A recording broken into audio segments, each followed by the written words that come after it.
விசாரணையின் போது அன்னை கேட்ட கேள்விக்கு பதில் சொல்வதற்காக ஆதித்யன் ஆசனத்தை விட்டு எழ அவனது செயலால் அவையே ஒரு கணம் ஆடிப்போயிற்று. ஒரு சாமானியனின் குற்றச்சாட்டிற்கு விளக்கம் கொடுக்க சக்கரவர்த்தி எழுந்து நிற்பதா என்று அவையே கொந்தளித்துக் கொண்டிருந்தது. ஆதித்யன் எழுந்தவுடன் அவனுக்கு மரியாதை தரும் பொருட்டு அவையில் இருந்த அனைவருமே எழுந்து நின்றனர், மகாராணியை தவிர. என்னதான் நண்பன் என்ற முறையில் ஆதித்யனுடன் வேடிக்கை விளையாட்டுக்கள் செய்து வந்திருந்தாலும் சக்கரவர்த்திக்கு மரியாதை தரும் பொருட்டு மாபெரும் மன்னர்களே எழுந்து நின்றபடியால் தானும் எழவேண்டிய கட்டாயத்திற்கு ஆளானான் பிரதாபன். ஒரு குற்றவாளியின் குற்றச்சாட்டிற்காக ஆதித்யன் தானே தனது மதிப்பை குறைத்துக் கொள்வது பிரதாபனுக்கு சற்றும் பிடிக்கவில்லை. சபையில் இருந்த அனைவருமே தங்களது வருத்தத்தை வெளிப்படையாக தெரிவிக்க தயங்கிக் கொண்டிருக்க பிரதாபன் தான் அங்கிருந்த ஒட்டுமொத்த நபர்களின் ஒருமித்த கருத்துக்களையும் தன் சொந்த கருத்துடன் சேர்த்து ஆதித்யனுக்கு தொகுத்துக் கொடுத்தான். எவனோ ஒருவனின் குற்றச்சாட்டிற்கெல்லாம் சக்கரவர்த்தி எழுந்து நின்று பதிலளிப்பதா? முதலில் சக்கரவர்த்தி என்பவர் யாருக்கும் கட்டுப்பட்டவரல்ல ஆதித்யா. உனக்கென்று தனி அதிகாரம் உண்டு. சாமானியர்கள் செய்தால் அது கொலை. அதையே சக்கரவர்த்தி நீ செய்தால் அது பிறருக்கு நீ விதிக்கும் தண்டனை. உனது மதிப்பு தராதரத்தை நீ எவருக்காகவும் தளர்த்தி கொள்ள தேவையில்லை ஆதித்யா. உனது இந்த செயல் உன்மீது அன்பும் மரியாதையும் கொண்டுள்ள அவையினர் அனைவரின் மனதையும் புண்படுத்தியுள்ளது. மகாராணி உன்னிடம் கேள்வி எழுப்பினார்தான். ஆனால் அது அவர் உன்மீது கொண்டுள்ள அவநம்பிக்கையால் அல்ல. தனது மகனும் தன் கணவனின் பொறுப்பை எடுத்து நடத்துபவனுமான இந்த மனிதன் குற்றமற்றவன் என பிறருக்கு நிரூபிப்பதற்காகத்தான். உன்னிடம் கேள்வி எழுப்பிய இதே மகாராணிதான் சற்று முன்னர் அடுத்தவர் சுமத்திய பழிக்காக சக்கரவர்த்தி நீ எழுந்து நிற்க தேவையில்லை என்றார். இருந்தும் அன்னையின் பேச்சுக்கும் செவிமடுக்காமல், உன் மீது அன்பு கொண்டுள்ளோரின் கரிசனத்தையும் கருத்தில் கொள்ளாமல் குற்றவாளி போல இப்படி எழுந்து நின்று கைகளை கோர்த்து பதில் சொல்வது காண்பதற்கு சகிக்கவில்லை ஆதித்யா என அரசனின் செயலை சினத்துடன் கண்டித்தான் பிரதாபன். தனது செயலை விமர்சித்துவிட்டு கோபம் தணியாமல் நின்றிருந்த பிரதாபனை கண்களை மூடித்திறந்து அமைதியடையும்படி ஜாடையிலேயே கேட்டுக்கொண்ட ஆதித்யன் பின்னர் சபையினரை நோக்கி, பெரியோர்களே, நான் எழுந்து நிற்பது என் மீது சுமத்தப்பட்ட குற்றத்திற்கு பயந்து அல்ல. நான் மரியாதை கொடுப்பது என் அன்னை என்னிடம் செய்து வரும் விசாரணைக்கு மரியாதை கொடுத்துதான். தாங்கள் அனைவரும் தங்கள் இருக்கைகளில் அமர்ந்து சபைக்கு இடையூறு இல்லாமல் அமைதி காக்க வேண்டும். யாருக்காக தலைவணங்காவிடினும் மகனாக என் அன்னைக்கு நான் தலைவணங்கியே தீர வேண்டும். ஆதலால் எனது இந்த செயலை பெரிதுபடுத்தாது, என் மீது குற்றம் சாட்டிய இளவரசன் மீது கோபம் கொள்ளாது சபையோர் அனைவரும் பொறுமை காக்க வேண்டும் என வேண்டியவன் மறுபடியும் திரும்பி பிரதாபனை ஒரு பார்வை பார்த்தான். ஆதித்யனின் இதழின் கடைக்கோடியில் தெரிந்த மெல்லிய புன்னகையை உணர்ந்த பிரதாபன் அவனது பேச்சின் இறுதிப் பகுதியை அசை போட்டு பார்த்தான். அப்போதுதான் அவனுக்கு விஷயமே புரிந்தது. அட பாவி, எத்தனை பெரிய சாணக்கியனடா நீ! இளவரசன் மீது கோபம் கொள்ளக்கூடாது என அவையோருக்கு அழுத்தமாக வலியுறுத்துகிறாயே. இதன் பொருள் அனைவருக்கும் அவன் மீது கோபம் வர வேண்டும் என்பதுதானே? மகதனது செயலை பொருட்படுத்தாத 1-2 பேருக்கு கூட இப்போது நீ சொன்ன செய்தியால் அவன் மீது அடக்கமாட்டாத ஆத்திரம் வரும். அவனுக்கு நீ எழுதப்போகும் விதிக்கு அச்சாரமாக இந்த காரியத்தை செய்திருக்கிறாய் நீ. உண்மையில் நீ கெட்டிக்காரனடா என மனதிற்குள்ளேயே நண்பனை பாராட்டினான் பிரதாபன். நண்பனின் மனமொழியை புரிந்து கொண்ட ஆதித்யன் இதழின் புன்னகையை சிறிது விரிவுபடுத்தினான். பிரதாபன் யூகித்தது போலவே இளவரசன் பற்றி ஆதித்யன் குறிப்பிட்ட பின்புதான் அவையில் மகதனுக்கு எதிரான வெறுப்பு அதிகமாயிற்று. முன்பு ஆதித்யனின் மெய்க்காவலர்களுக்கு வந்த கோபம் இப்போது பார்க்கவத்தின் காவலர்களுக்கு கூட பொங்கிக் கொண்டு வந்தது. சக்கரவர்த்தியின் கண்ணசைவு மட்டும் கிடைத்தால் மகதனை உருத்தெரியாமல் அவ்விடத்திலேயே அழித்து போட அங்கு எண்ணற்றோர் காத்திருந்தனர்.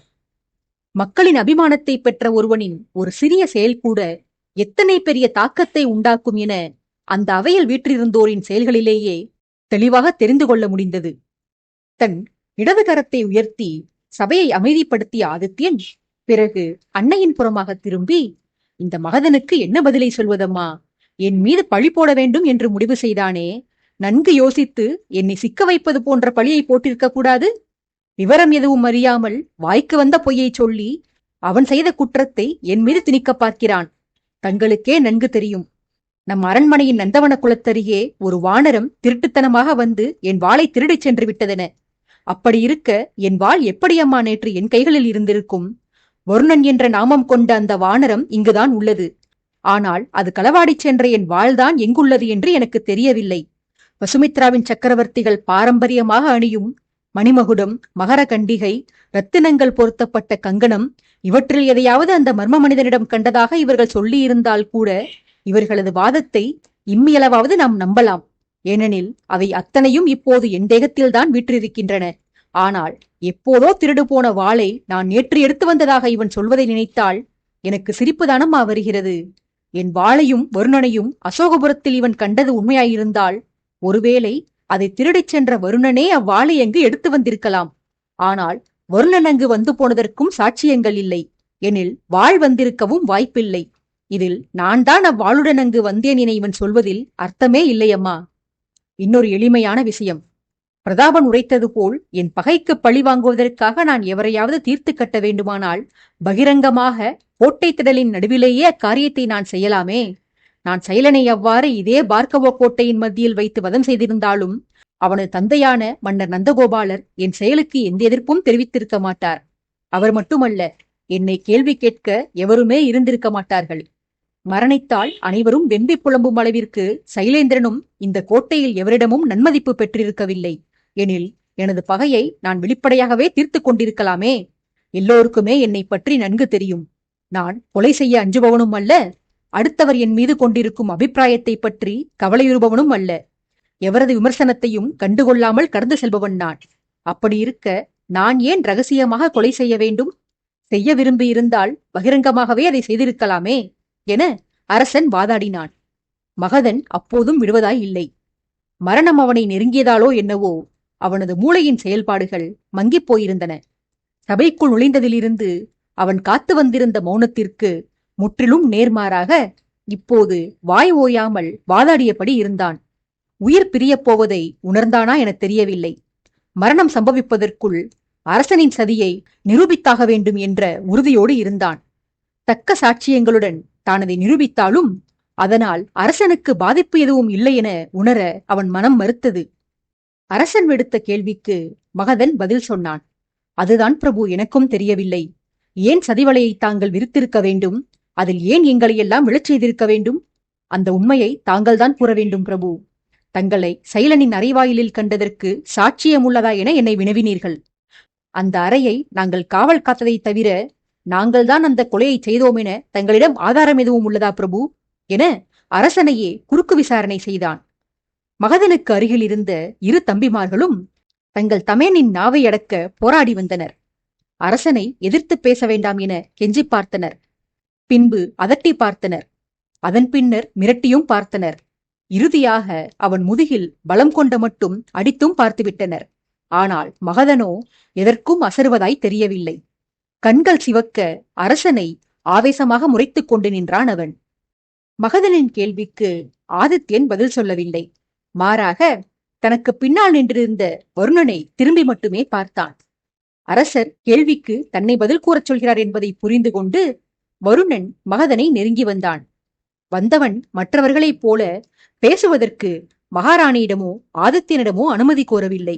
மாறாக கைகளை மார்புக்கு குறுக்காக கட்டி உடலை வளைத்து பவ்யமாக தலை குனிந்து மிகவும் கிண்டலான உடல் மொழியுடன், மகாகணம் பொருந்திய பார்க்க இளவரசர் தங்களுக்கு நாடிழந்த இந்த அடிமை பதில் கூறலாமா பிரபு என மகதனிடமே அனுமதி கேட்டு அடுத்த நொடி தான் நின்றிருந்த தோரணையை நேர்மாறாக மாற்றி இடுப்பில் ஒரு கரத்தை வைத்துக் கொண்டு இன்னொரு கரத்தை மகதனின் முகத்திற்கு நேராக நீட்டி, கொலைகாரன் உன்னிடம் இப்படியெல்லாம் அனுமதி கேட்பேன் என எண்ணினாயடா நீ?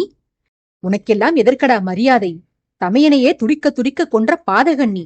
உனக்கு பதில் கூற எனக்கு விருப்பம் இல்லைதான். இருப்பினும் சண்டாளன் உன் கேள்விக்கு சக்கரவர்த்தி பதில் கூற வேண்டுமா என்பதனால்தான் நான் உனக்கு விளக்கமளிக்க முன்வந்துள்ளேன். உனக்கு வேண்டியது என்ன? கொலையாளிகள் நீங்கள்தான் என்பதற்கு ஆதாரம்தானே?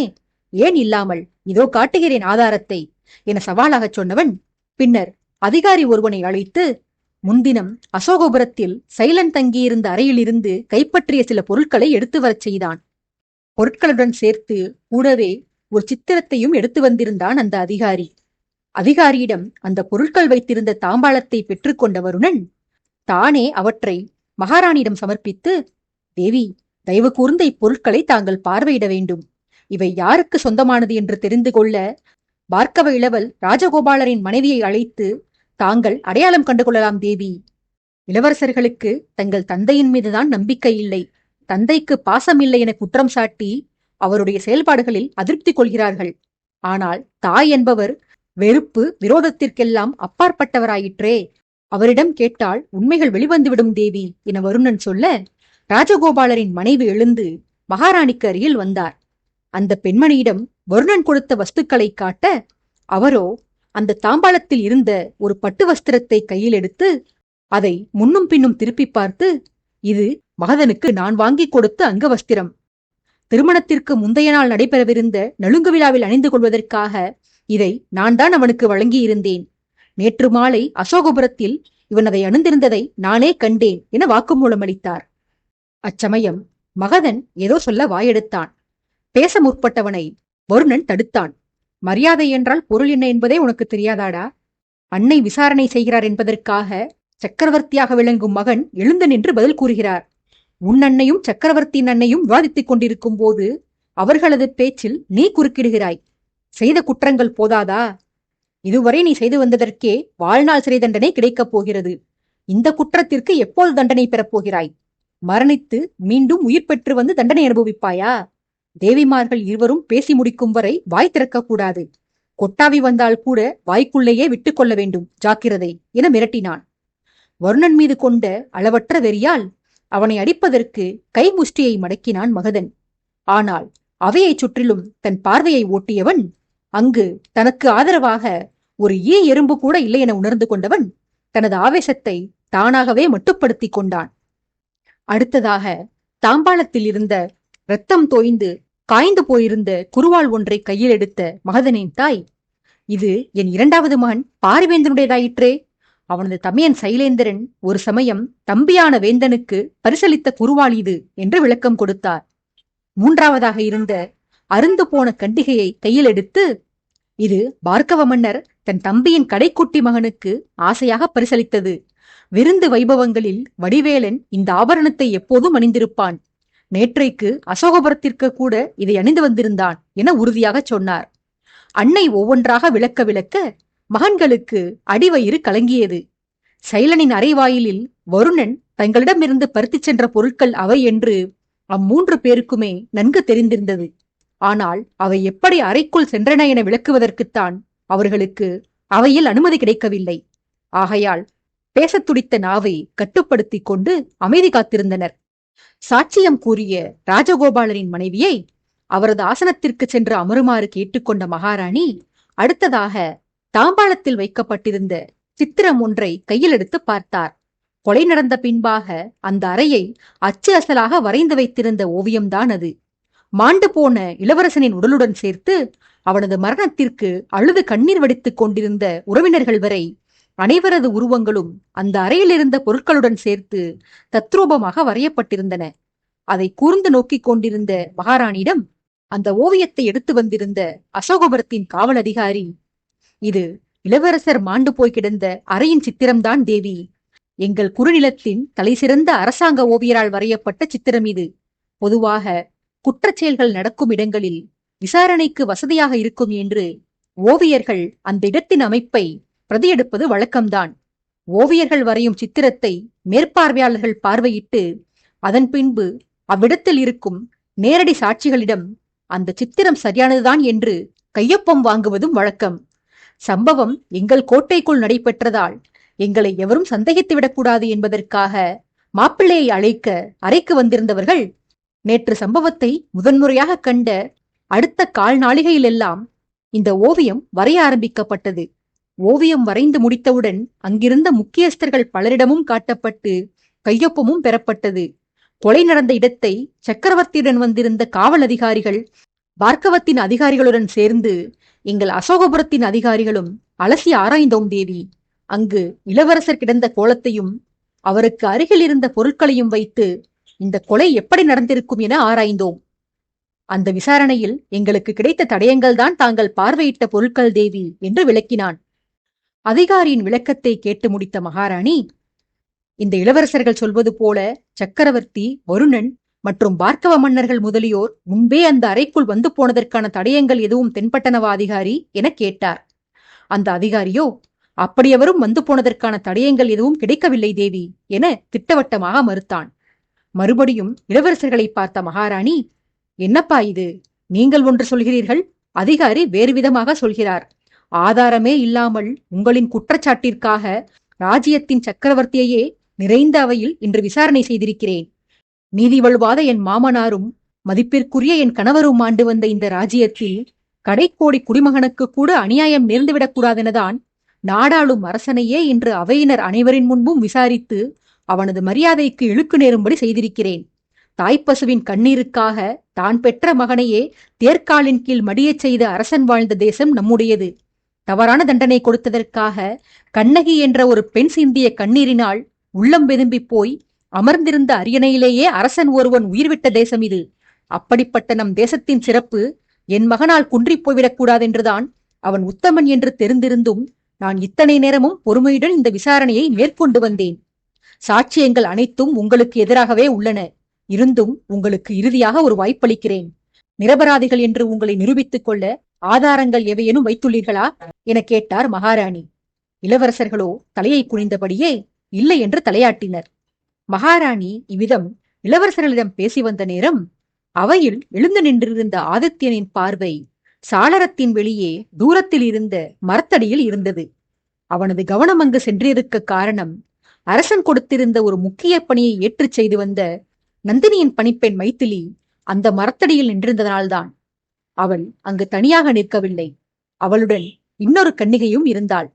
அவர்கள் நின்றிருந்த இடம் அரசனை விட்டு வெகு தூரத்தில் இருந்தபடியால் அப்பெண்கள் பேசிக்கொண்டது யாதென அரசனின் செவிகளில் விழவில்லை.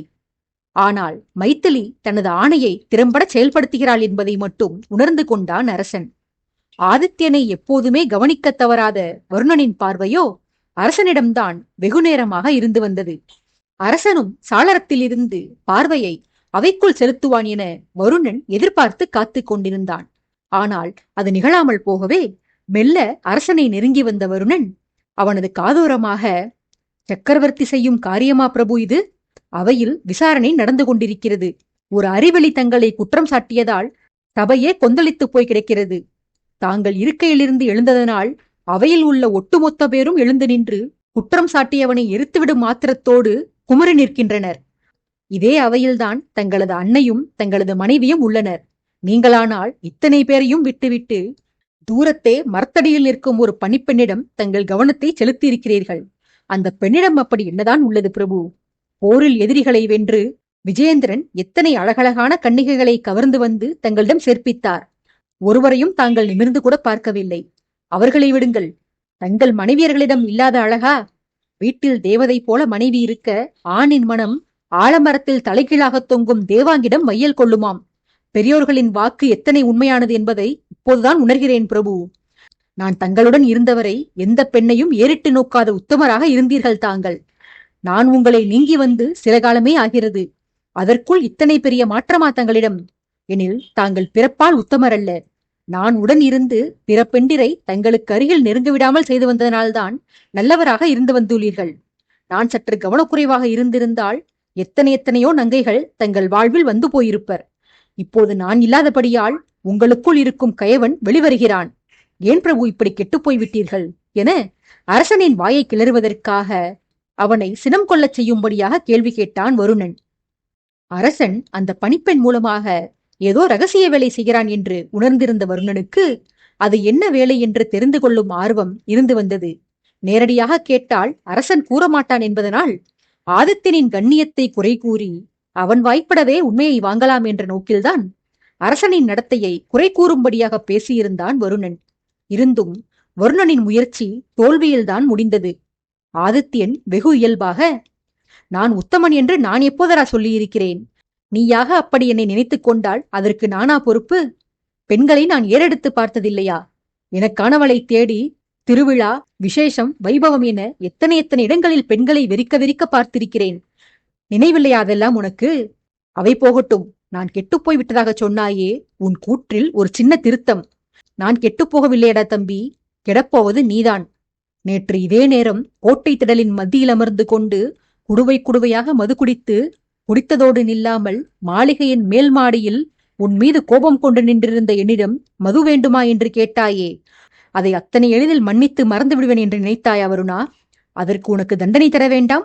பொறுத்திருந்து பார் எனது தண்டனையை என வன்மப் புன்னகையுடன் வஞ்சம் தீர்ப்பவன் போல வருணனை மிரட்டினான் அரசன். ஆதித்யனின் விஷமமான பார்வையையும் அவன் வார்த்தையையும் கேட்டபோதில் வருணனுக்கு சற்று பயம் ஏற்படத்தான் செய்தது. பணிப்பெண்ணை வைத்து நமக்கென்ன தண்டனை தரப்போகிறார் அரசர் என்று சிந்தித்தபடியே தானும் சாளரத்திற்கு வெளியே பார்வையை ஓட்டினான். வருணன் அச்சத்தின் பிடியில் சிக்குண்டு தன்னை மறந்து தூரத்தில் பார்வையை பதித்திருந்த நேரத்தில் அவையில் இளவரசர்களிடம் விசாரணையை முடித்திருந்த மகாராணி வருணனை பார்த்து, வருணா, தீர்ப்பை அறிவிக்கப் போகிறேன், நீ கூறுவதற்கு ஏதேனும் உண்டா என வினவினார். மகாராணி வருணனை கேட்டிருக்க அவனது கவனமும் பார்வையும் அவைக்குள் இல்லை. கேள்விக்கு பதில் கூறாத வருணனை மகாராணி உட்பட பலரும் விந்தையாக பார்த்து கொண்டிருக்க ஆதித்யன் தானும் ஒருமுறை வருணன் பார்த்த இடத்தில் தனது பார்வையை பதித்துவிட்டு வேண்டுமென்றே சத்தமாக, என்ன செய்து கொண்டிருக்கிறாய் வருணா?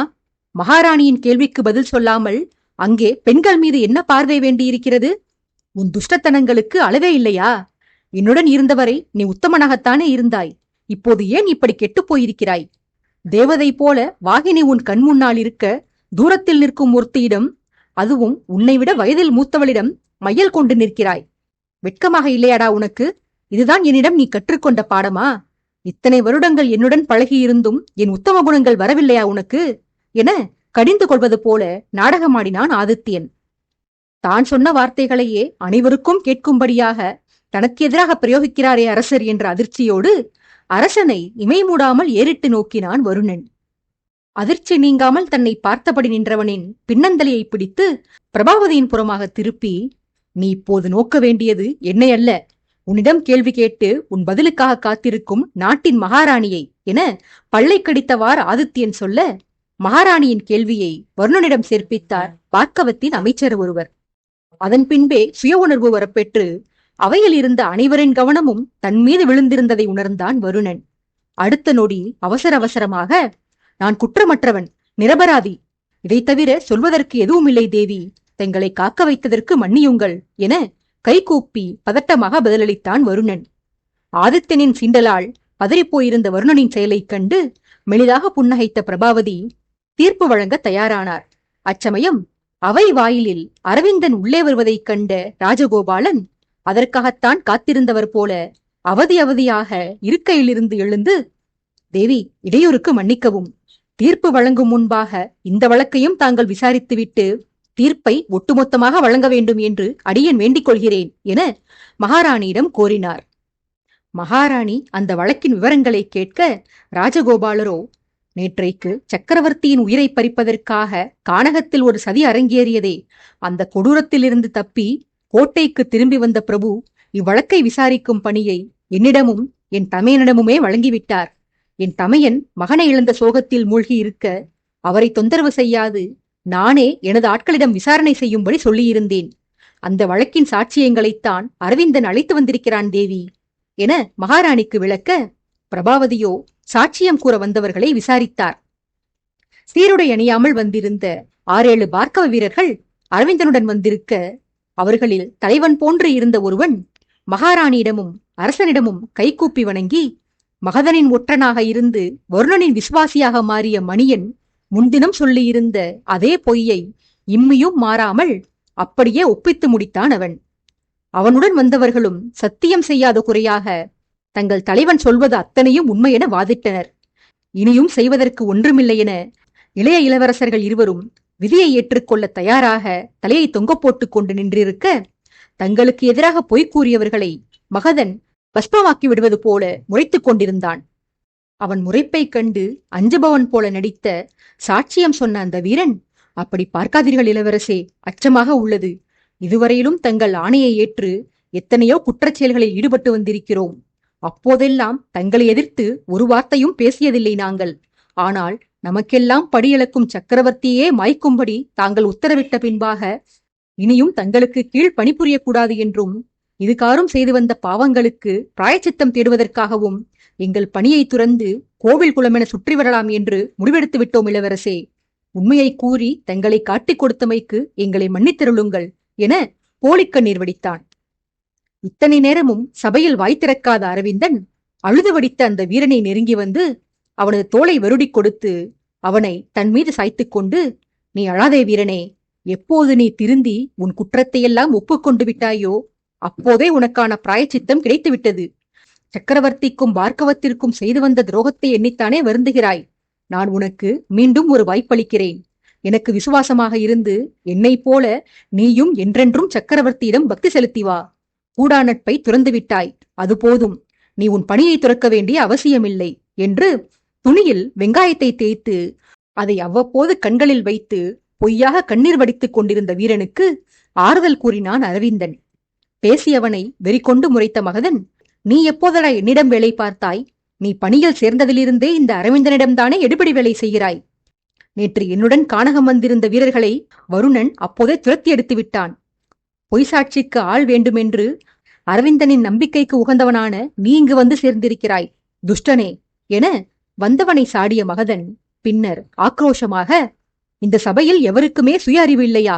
இங்கு நல்லவர்கள் எவருமே இல்லையா? இது விசாரணை அவை அல்ல, துஷ்டர்களின் கூடாரம். சதி செய்து எங்களை வலையில் சிக்க வைத்து விட்டான் வருணன். அவனுக்கு திட்டங்கள் வகுத்துக் கொடுத்தது இந்த சக்கரவர்த்திதான். இருவருமே கபடதாரிகள் என்றெல்லாம் அவையே அதிரும் அளவிற்கு கத்தி கூச்சலிட்டான் மகதன். அரசனை மரியாதை குறைவாக பேசியவன் அடுத்த கணமே தரையில் குப்புற விழுந்து மூக்குடைந்து ரத்தம் பெருக்கெடுத்தபடி கிடந்தான். அவன் அப்படி விழக் காரணம் அவனுக்கு முதுகின் பின்னால் கிடைத்த ஒரு பலமான உதைதான். உதைத்தவர் அவனுடைய பெரிய தந்தை நந்தகோபாலர். தரையில் விழுந்திருந்தவனை எழ முடியாத அளவிற்கு தொடர்ந்து அடித்து உதைத்தபடி இருந்தார் மன்னர். ஆவேசமாக தாக்கியதில் வயது முதிர்ச்சி காரணமாக நந்தருக்கு மூச்சு வாங்கியது. இதயம் அதிவேகமாக துடித்தது. இருந்தும் தனது உடல்நிலையை கருத்தில் கொள்ளாமல் ஆதித்யனை இழிவுபடுத்தியவனை துவம்சம் செய்து கொண்டிருந்தார் அவர். குற்றம் செய்தவனுக்கு தண்டனை தருகிறேன் என்ற பெயரில் தன்னைத்தானே வருத்தி கொண்டவரை ஆதித்யன் தோளை பிடித்து பின்னால் நகர்த்தி வந்து இருக்கையில் அமர வைத்து அவரை நீர் பருகச் செய்தான். அரசன் மீதிருந்த மரியாதைக்காக ஓரிரு நொடிகள் அமர்ந்திருந்தவர் மறுகணம் இருக்கையிலிருந்து எழுந்து மகாராணிக்கு முன்பாக கை கூப்பி, தொந்தரவுக்கு மன்னிக்கவும் தேவி, தங்கள் முடிவில் குறுக்கிடுவதற்கு நான் விரும்பவில்லை. இருந்தும் அடியேனுக்கு ஒரு சிறிய வேண்டுகோள். பல காலங்களாக வசுமித்ரா ராஜ்யத்தின் சட்டத்திட்டங்களுக்கு கட்டுப்பட்டு அதை ஆண்டு வந்த சக்கரவர்த்திகளுக்கு உண்மை ஊழியனாக இருந்து வந்துள்ளேன். அந்த உரிமையில் ஒரு கோரிக்கை விடுக்கிறேன் தேவி. குற்றம் சாட்டப்பட்ட இந்த மூவரில் இளையவர்கள் இருவருக்கும் தேவி தாங்களே தண்டனை வழங்குங்கள். மூத்தவன் மகதனை மட்டும் என் வசம் விட்டுவிடுங்கள். இதுநாள் வரையில் இந்த கோட்டையில் நேர்ந்த பல குற்றங்களில் இவனுக்கும் பெரும் பங்கு உண்டு. இவனை நானே எனது கையால் கொன்று போட்டால்தான் எனக்கு நிம்மதி கிடைக்கும் தேவி. எனக்கு துரோகம் செய்து வந்ததை விட நான் இறைவனாக வணங்கும் எம் சக்கரவர்த்தியை அவமதித்துள்ளான். இவனுக்கு மரண தண்டனை வழங்காவிட்டால் பிறகு என் மனசாட்சியே என்னை தண்டித்துவிடும். ஒருவேளை தாங்கள் இவனுக்கு உடனே மரண தண்டனை கொடுப்பதாக இருந்தால் எனது கோரிக்கையை திரும்ப பெற்றுக் கொள்கிறேன் மகாராணி. எனக்கு வேண்டியது மகதனின் மரணம் ஒன்றே. அவன் இதற்கு மேலும் உயிர் வாழக்கூடாது என்று ஆவேசப்பட்டார். ஆதித்யன் மறுபடியும் மன்னரின் தோளை பிடித்து மெதுவாக உலுக்கி, தங்களை கட்டுப்படுத்திக் கொள்ளுங்கள் மன்னரே, இத்தனை கோபம் நல்லதல்ல. உங்கள் உடல்நிலையை கெடுத்துக் கொண்டு தவறிழைக்கிறீர்கள் என அவரை அமைதிப்படுத்தும் என்றான். நந்தரோ தன் தோள்களை பற்றி இருந்த அரசனின் கையில் தன் கையை வைத்து அழுத்தி, தவறுதான் பிரபு, செய்துவிட்டேன். பல காலமாக இந்த கோட்டைக்குள் நடந்து வந்த அக்கிரமங்களை கவனிக்காமல் இருந்து பெரிய தவறைத்தான் செய்துவிட்டேன். இப்போதும் அவையில் இந்த பாவி முதலில் தங்கள் மீது குற்றம் சுமத்திய போதே அவனை நான் நைய புதைத்திருக்க வேண்டும். தங்களை இழிவுபடுத்தியதால் என் தம்பிக்கு ஆத்திரம் பெருகி பாரிவேந்தனை அடித்தான். ஆனால் நானோ இந்த மகதன் தங்கள் மீது பழி சுமத்தியும் கூட மௌனமாக இருந்து விட்டேன். நான் செய்தது மிகப்பெரிய தவறுதான் பிரபு. அந்த தவறுக்கு பரிகாரம் தேடத்தான் இப்போது ஒரு வாய்ப்பு கேட்கிறேன் என ஆதித்யனிடம் கண்ணீர் மல்க வேண்டினார். பெரியவரின் மனவேதனையை புரிந்து கொண்ட பிரபாவதி, மன்னரே, தங்களின் வேதனையை என்னால் உணர முடிகிறது. ஆனால் இளவரசர்கள் செய்த குற்றத்தில் தங்கள் தவறு எதுவும் இல்லை. இருப்பினும் தங்கள் கோரிக்கையை நிராகரிக்க எனக்கு மனமில்லை. மகதனின் விதியை நிர்ணயிக்கும் உரிமையை தங்களிடமே அளித்து விடுகிறேன். ஆனால் இப்போது உடனுக்குடனே அவனை தண்டிக்க வேண்டாம். இப்போதைக்கு அவனை பலத்த பாதுகாப்புடன் சிறையில் அடைத்து விடுங்கள். பிறகு சினம் தணிந்து உங்கள் மனம் இயல்பு நிலைக்கு திரும்பிய பிறகு தங்கள் விருப்பப்படி மகதனுக்கு தண்டனை கொடுக்கலாம். ஆத்திரத்திலும் அவசரத்திலும் நாம் எடுக்கும் முடிவுகள் பின்னாளில் நம்மையே வருந்தச் செய்துவிடும். இந்த அறிவுரையைத்தான் முன்பொரு சமயம் வருணன் ஆதித்யனை பகைத்துக் கொண்டு சென்ற நாளன்று என் மகனுக்கு வழங்கியிருந்தேன். அன்று ஆதித்யன் என் அறிவுரையை ஏற்க மறுத்ததால் தனது நண்பனை பிரிந்து இன்று வரை வருந்திக் கொண்டிருக்கிறான். தங்களுக்கும் இந்த நிலை வந்துவிடக்கூடாது என மகாராணி வலியுறுத்த, அவரது அறிவுறுத்தலை மறுக்க இயலாது தன் வீரர்களை அழைத்து மகதனை பாதாள சிறையில் அடைத்து விடும்படி ஆணையிட்டார் நந்தகோபாலர். அடிபட்டதால் தரையில் சுருண்டு கிடந்தவனை பார்க்கவ வீரர்கள் தூக்க முயல, வருணன் தானும் அவர்களுக்கு உதவிக்கு செல்வது போல மகதனை தூக்கிவிட்டு அவன் காதோரமாக, என்னடா மகதா, உன் நிலை இப்படி ஆகிவிட்டது? அவையில் அத்தனை பேரின் மத்தியிலும் உதைப்படுவதற்குத்தான் வந்ததிலிருந்து என்னை முறைத்துக் கொண்டிருந்தாயா? நீ பார்த்த பார்வையில் இவன் இத்தனை ஆவேசமாக உள்ளானே, இவன் நம்மை எதுவும் செய்து விடுவானோ என்று நான் பயந்து போயிருந்தேனடா. ஆனால் இறுதியில் பார்த்தால் உதைப்பட்டு மீசையில் மண் ஒட்டி தரையில் குப்புற விழுந்து கிடக்கிறாய். ஐயோ பாவம்! எப்படியும் நீ இன்று இரவை தாண்ட மாட்டாய். உன் பெரியப்பா மீது எனக்கு மிகுந்த நம்பிக்கை உள்ளது. நரகத்திற்கு சென்று உன் தமையனுக்கு துணையிரு. இதற்கு பிறகு உன்னை சந்திக்க முடியாது என்பதால் நீ தெரிந்து கொள்ள விரும்பிய ஒரு உண்மையை உன்னிடம் தெரிவிக்கிறேன்.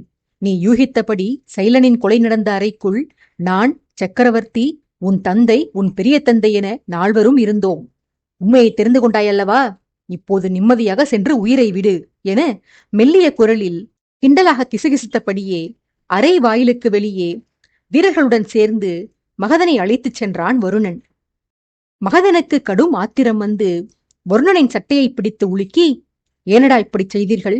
என்னை ஏனடா சிக்க வைத்தீர்கள்? உங்கள் நோக்கம்தான் என்ன என இறுகிய முகத்துடன் இறைந்தான். வருணனோ தன் சட்டையை பிடித்திருந்த மகதனின் கையை எடுத்துவிட்டு சாவகாசமாக சட்டையில் அவன் கைப்பட்ட இடத்தை தூசி தட்டுவது போல தட்டி, எல்லாவற்றையும் உன்னிடம் ஒப்பிப்பார்களா என்ன? சரி, பரவாயில்லை, சின்ன பிள்ளை, கேட்டுவிட்டாய். உன் மன திருப்திக்காக சொல்கிறேன். எங்களுக்கு பார்க்கவத்தில் பொழுதே போகவில்லை. தாயம் விளையாடினால் இன்பமாக இருக்கும் என்று உணர்ந்தோம். பகடைகளை நாங்கள் உருட்டினோம். விளையாட்டிற்கு காய்களாக உங்களை பயன்படுத்திக் கொண்டோம். இறுதிக்கட்டம் நோக்கி அந்த காய்களை நகர்த்தி ஒவ்வொரு காயாக பழுக்க வைக்கப் போகிறோம். முதல் காயான சைலேந்திரனின் விதி முடிந்துவிட்டது. அடுத்த காய் நீதான் எனச் சொல்லி குரோதத்துடன் சிரித்தான் வருணன். மகதனோ இனியும் ஆத்திரத்தை அடக்கி பயனில்லை என்று உணர்ந்து தன்னை பிடித்திருந்த வீரர்களின் கைகளை உதறி வருணன் மீது பாய்ந்து அவனை தரையில் தள்ளி அவன் மீது ஏறி அமர்ந்து தனது முழங்கால்களால் வருணனின் கைகளை தரையில் அழுத்தியபடி அவனது கழுத்தை பலங்கொண்ட மட்டும் நெரித்தான். மகதனின் ஆக்ரோஷத்தால் உண்மையில் வருணனுக்கு மூச்சு திணறல் ஏற்பட்டு கடும் வலி உண்டானது.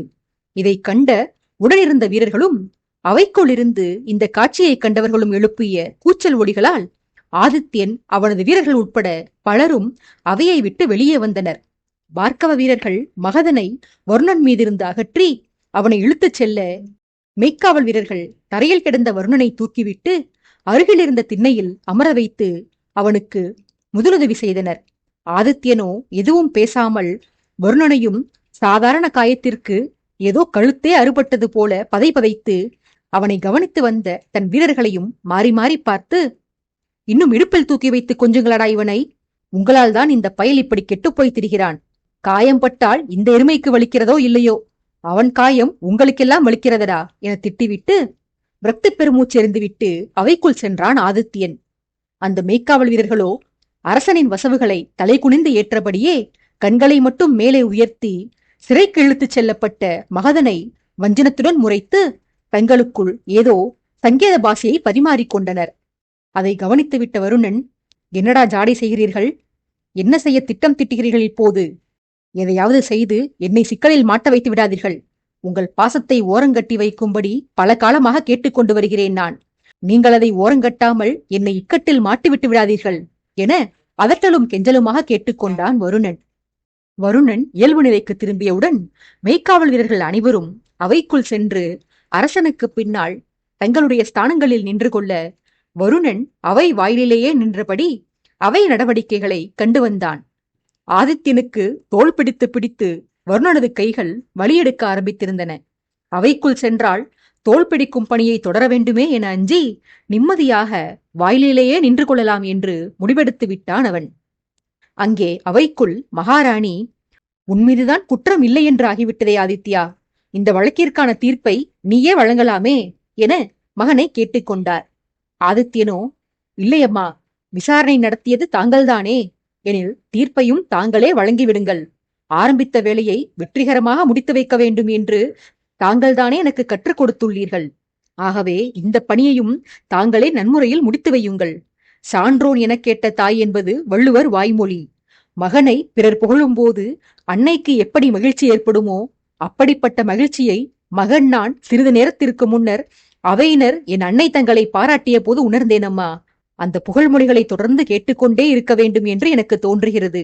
அதனால் தீர்ப்பை தாங்களே வழங்கிவிடுங்கள் என அன்னைக்கு ஊக்கமளித்தவன் எழுந்து பக்கவாட்டில் அமர்ந்திருந்த அன்னையிடத்தே சென்று அவரை இருக்கையிலிருந்து எழச் செய்து அவரது கையை பிடித்து அழைத்து வந்து சக்கரவர்த்தி தனக்கு போடப்பட்டிருந்த பிரதான இருக்கையில் அன்னையை அமரச் செய்து, இப்போது பேசுங்கள் அம்மா என கூறிவிட்டு அவன் சென்று பக்கவாட்டில் அமர்ந்திருந்த பிரதாபனின் அருகில் சென்று அமர்ந்து கொண்டான்.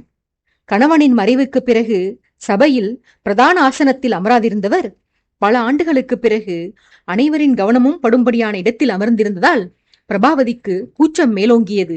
இருந்தும் தனது உணர்வுகளை வெளிக்காட்டிக் கொள்ளாமல் பேச்சை ஆரம்பித்தார். வழக்கு தீர விசாரிக்கப்பட்டு விட்டது. சக்கரவர்த்தி சென்றிருந்த காட்டிற்கு நெருப்பு மூட்டியது மன்னிக்க முடியாத பெரும் குற்றம். குற்றத்தை செய்தது மகதனாக இருந்தாலும் அதற்கு உறுதுணையாக இருந்தவர்கள் அவனது தம்பிகளான இளவரசர்கள் பாரிவேந்தனும் வடிவேலனும். மகதனுக்கான தண்டனையை அவனது தந்தையே நிர்ணயம் செய்யப் போவதால் இந்த இளவரசர்களுக்கான தண்டனையை நான் அறிவிக்கிறேன். இவர்களுக்கு வாழ்நாள் சிறை தண்டனை வழங்குகிறேன். அத்துடன் இதுநாள் வரையிலும் இந்த இளவரசர்களுக்கு ஆதரவாக இவர்களுக்காக ஊழியம் செய்து இவர்களின் சதிகளிலெல்லாம் பங்கெடுத்துக் கொண்டு ராஜாங்கத்திற்கு எதிராக செயல்பட்டு வந்த இவர்களது விசுவாசிகளையெல்லாம் கண்டுபிடித்து அவர்களுக்கும் தக்க தண்டனை வழங்க வேண்டும் என பார்க்கவ மன்னருக்கு உத்தரவிடுகிறேன். மன்னர் கொடுக்கப் போகும் அந்த தண்டனை சக்கரவர்த்திக்கு எதிராக சதி செய்ய எண்ணுபவர்களுக்கு அவர்களது தேகங்களை நடுங்கச் செய்வதாக இருத்தல் வேண்டும். இதுவே எனது தீர்ப்பு என உரத்த குரலில் அறிவித்தார். நந்தர் உட்பட சபையினர் அனைவரும் எழுந்து நின்று மகாராணியின் தீர்ப்பை வரவேற்றனர். இளவரசர்கள் இருவரும் சிறைக்கு இழுத்துச் செல்லப்பட்டனர். வாயிலை கடந்து வந்த இளவரசர்களை அங்கு நின்றிருந்த வருணன் எதிர்கொண்டு, என் நண்பர்களே, உங்கள் நிலை இப்படி ஆகிவிட்டதையடா. ஆரம்பத்திலிருந்து சொன்னேனே, சக்கரவர்த்திக்கு எதிராக குற்றம் செய்யாதீர்கள், தமையனை கொல்ல எண்ணாதீர்கள் என்று. எனது அறிவுரைகளை கேட்டீர்களா? இப்போது பாருங்கள் உங்கள் நிலையை. இனி உங்களை நான் எப்படி சந்திப்பது? சிறை வெகு தூரத்தில் உள்ளதே. உங்களை சந்திக்க வேண்டுமானால் நான் அத்தனை தூரம் வந்து போக வேண்டியிருக்குமே. என்ன செய்வது? அலைச்சலை பார்த்தால் நட்பை தொடர முடியுமா என சகோதரர்களை வருணன் சீண்டி வர, அந்நேரம் அரவிந்தன் அவ்விடத்திற்கு வந்து, தளபதி, இப்போதாவது இவர்களை விட்டுவிடுங்கள், பிழைத்து போகட்டும். போதுமான அளவு வாட்டி வதைத்து விட்டீர்கள், தாங்க மாட்டார்கள் இவர்கள், பாவம் என புன்னகைத்தபடியே சகோதரர்களுக்கு ஆதரவாக பேசுபவன் போல தானும் அவர்களை நையாண்டி செய்து வந்தான். பேசியவனை முறைத்த வருணன், அங்கே குத்தினால் இங்கே என்னடா வலிக்கிறது? உன் தமையன்களை சொன்னால் உனக்கு கோபம் வருகிறதா? எனக்கே அறிவுரை செய்கிறாய்? அரசனாகப் போகிறோம் என்ற ஆணவமா? உன் தலையில் கிரீடம் ஏறினாலும் உன்னை நான் மரியாதையாக விழிக்க மாட்டேனடா. எப்போதும் போல ஒருமையில்தான் அழைப்பேன். என்னிடம் மரியாதையை எதிர்பார்க்காதே என அரவிந்தனிடம் மல்லுக்கு நின்றான் வருணன். அரவிந்தன் அரசனாகப் போகிறான் என்ற வார்த்தையை கேட்டு அவனது தமையன்மார்கள் அதிர்ந்து போய் நிற்க, அரவிந்தன் அவர்களை கவனிக்காதவன் போல, உங்களிடம் யார் கேட்டார்கள் மரியாதையை? நம் சக்கரவர்த்தியை அவரது நண்பர் பிரதாபன் ஒருமையில்தானே அழைக்கிறார். ஆதலால் நான் அரசனான பின்பு தாங்களும் என்னை தங்கள் இஷ்டம் போல அழைக்கலாம். அதுவும் இன்றி உங்களிடம் நான் மரியாதையை எதிர்பார்ப்பேனா என்ன? தங்களை விட வயதில் பெரியவர்களுக்கே தாங்கள் மரியாதை கொடுக்க மாட்டீர்கள். மாறனையும் ராகவனையும் நீங்கள் பேசாத பேச்சா? ஆனால் எனக்கு ஒரே ஒரு திருப்தி, யாரையும் மதிக்காத தங்களையும் ஒருமையில் பேசி மிரட்ட ஒருவர் இருக்கிறார். அவர்தான் காவல் அதிகாரி வாகினி. உங்கள் இருவருக்கும் திருமணமே முடிந்தாலும் உங்களுக்கு மரியாதை கொடுக்காமல் இது போலவே எப்போதும் அழைத்து வர வேண்டும் என நான் அதிகாரியிடம் கோரப்போகிறேன் என தானும் பதிலுக்கு வருணனை வம்பிழுத்தான். சொன்னவனை ஆறத் தழுவிக்கொண்ட வருணன் பின்பு அவனை தழுவலில் இருந்து விடுவித்து, செய்யடா தம்பி, தாராளமாக அவளிடம் சென்று அதை பற்றி பேசு. என்னை அவள் திருமணம் செய்து கொண்டால் போதும், பிறகு எப்படி அழைத்தால் என்ன? வைஷாலி என்னை அழைக்காததா? தகாத வார்த்தைகளால் கூட வாகினி என்னை அழைத்து விட்டு போகட்டும். ஆனால் அவளை எனக்கு சொந்தமாக மட்டும் சொல். நீ மட்டும் திருமணத்திற்கு அவளை சம்மதிக்க வைத்து விட்டாயெனில் பிறகு நான் அரசனாகப் போகும் உனக்கு மெய்க்காவலனாகி வாழ்நாள் தோறும் உன்னை காத்து வருகிறேன் என உகையுடன் சொன்னான். அரவிந்தன் அவனை கையெடுத்து கும்பிட்டு, வேண்டாம் தெய்வமே, பிரபுவாலேயே உங்களை சமாளிக்க முடியவில்லை. நான் எப்படி உங்களை சமாளிப்பேன்? நீங்கள் உங்கள் பகையை தீர்த்து கொண்டு அனைவரும் எதிர்பார்ப்பது போல அரசருடனேயே இணைந்து விடுங்கள். அதுதான் அனைவருக்கும் நல்லது. இப்போது என் தமையன்மார்கள் சிறைக்கு செல்ல வேண்டிய நேரம் வந்துவிட்டது. காலையிலிருந்து கால் கடுக்க நின்று கொண்டிருக்கின்றனர். நிம்மதியாக சென்று அவர்கள் ஓய்வெடுக்கட்டும் என சகோதரர்களை ஏளனம் செய்வது போல வருணனிடம் சொல்லி வந்தவன் பின்னர் இளவரசர்கள் புறமாக திரும்பி, அண்ணன்களே, தம்பியை காணாமல் தவிப்பீர்கள் என்று எனக்கு புரிகிறது. அடிக்கடி சிறையில் வந்து உங்களை சந்திக்கிறேன். வரும்போது முறுக்கு அதிரசமெல்லாம் எடுத்து வருகிறேன் என கிண்டலாக சொல்லி வந்தவன் பிறகு குரலை மாற்றி, உங்களுக்கு என்னப்பா, நிம்மதியாக உண்டு ஓய்வெடுக்கப் போகிறீர்கள். நான் தான் மணிமுடியை சூடிக்கொண்டு ராஜ்யபாரத்தை சுமக்கப் போகிறேன். என்ன செய்வது, எல்லாம் விதி என நொந்து கொண்டபடி அவைக்குள் சென்றான். இளவரசர்களுக்கு அரவிந்தன் கூறிய இறுதி வார்த்தைகள் தங்களை இலக்காரம் செய்வதற்காக பேசியதைப் போல தோன்றியது. ஆனால் அவன் உண்மையிலேயே ராஜ்யபாரம் சுமக்க விரும்பவில்லை என வருணன் மட்டுமே அங்கு நன்கு அறிந்திருந்தான். அரவிந்தன் உள்ளே சென்ற பிறகு வருணன் தனது இடைக்கச்சையிலிருந்து சில பொருட்களை எடுத்து அவற்றை இளவரசர்கள் கையில் திணித்து, பிடியுங்களடா உங்கள் பொருட்களை. அங்கவஸ்திரம், குருவாள், கண்டிகையெல்லாம் சரியாக உள்ளதா என பார்த்து கொள்ளுங்கள். நேற்றைக்கே வாக்களித்தேனே, உங்கள் பொருட்களை அவசியம் திருப்பிக் கொடுத்து விடுவேன் என. வேலை முடிந்துவிட்டது. பொருட்களை கொடுத்து விட்டேன். நான் கேட்டவுடனேயே மறுக்காமல் கொடுத்து உதவினீர்களடா. உங்கள் உதவியை என்றும் மறவேன். கண்டிகை மட்டும் மறந்துவிட்டது. மன்னித்துக் கொள்வடிவேலா. இதை உனக்கு நான் சரி செய்து கொடுக்கலாம் என்றுதான் எண்ணியிருந்தேன். ஆனால் இதை நீ அணிந்து உன்னை அழகுபடுத்திக் கொண்டு இனி யாரை மயக்கப் போகிறாய்? நீ செல்லப்போவதோ சிறைக்கு. பெண் கைதிகள் கூட தூரத்தே வேறு சிறையில்தான் இருப்பார்கள். ஆதலால் இந்த கண்டிகையை போட்டுக்கொண்டு அவர்களையும் மயக்க முடியாது. அருந்து போனால் என்ன? என் ஞாபகமாக இந்த மாலையை வைத்துக் கொள்வடிவேலா. இதை பார்க்கும் போதெல்லாம் உனக்கு என் நினைவு வர வேண்டும். என்னை போல பொய் பேசாத, கள்ளம் கபடமில்லாத, வஞ்சகம் எதுவும் செய்யத் தெரியாத உத்தமனாக வாழ வேண்டும் என்ற குறிக்கோளை நீ உனக்குள் வளர்த்துக் கொள்ள வேண்டும், தெரிகிறதா என உண்மையாகவே சொல்பவன் போல குரலையும் முகத்தோற்றத்தையும் தீவிரமாக வைத்துக் கொண்டு சொல்லி வெறுப்பேற்றினான் வருணன். இதை கேட்டுக்கொண்டிருந்த அந்த சகோதரர்களுக்கு சங்கிலியால் பிணைக்கப்பட்டிருந்த அவர்களது கரங்கள் ஆத்திரத்தில் துடித்தன. மாறாக அங்கிருந்த மெய்க்காவல் வீரர்களுக்கும் மற்ற காவலர்களுக்கும் வருணனின் பேச்சு உடல் குலுங்கும் அளவிற்கு சிரிப்பை வரவழைத்தது.